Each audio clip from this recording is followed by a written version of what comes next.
বাড়ছে শীতের তীব্রতা, সকালে হিমেল হাওয়া এবং ঘন কুয়াশায় ঢাকা থাকে চারপাশ। দর্শক, আরো বিস্তারিত জানবো। যশোর থেকে আমাদের সাথে যুক্ত হচ্ছেন সহকর্মী তৌহিদুর রহমান। তৌহিদ,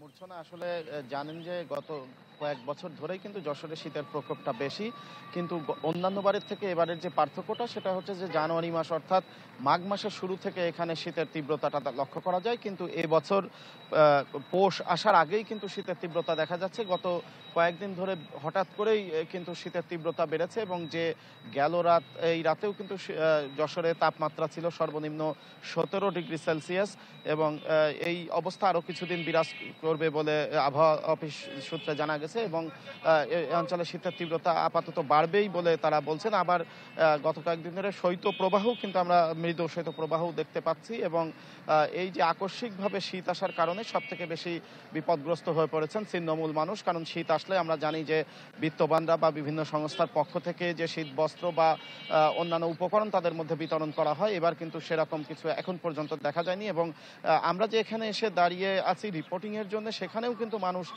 ছুটে ছুটে এসেছিলেন কিছুক্ষণ আগে এবং আজকে সূর্যোদয়ের সময় ছিল 6টা 33 মিনিট, কিন্তু কিছুক্ষণ আগে অর্থাৎ মাত্র কয়েক মিনিট আগেও কিন্তু সূর্যের দেখা মেলেনি।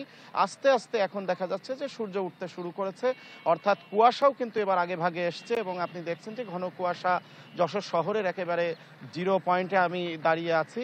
সেখানে দেখছেন যে শীতের যে কুয়াশাটাও এখনো রয়েছে এবং এইটা কাটতে বেশ কিছু সময় লাগছে। অর্থাৎ কুয়াশা এবং শীত এবার কিন্তু আগে ভাগেই আসছে এবং আবহাওয়া অফিস যে বার্তা দিচ্ছে যে আবহাওয়াটি এবার শীত এবং কুয়াশা দুটি বেশ কিছুদিন ধরেই স্থায়িত্ব হবে। সেই কারণে ছিন্নমূল মানুষগুলো চান তাদের পাশে যেন বিশেষ করে শীত বস্ত্র নিয়ে মানুষ পাশে দাঁড়ায়।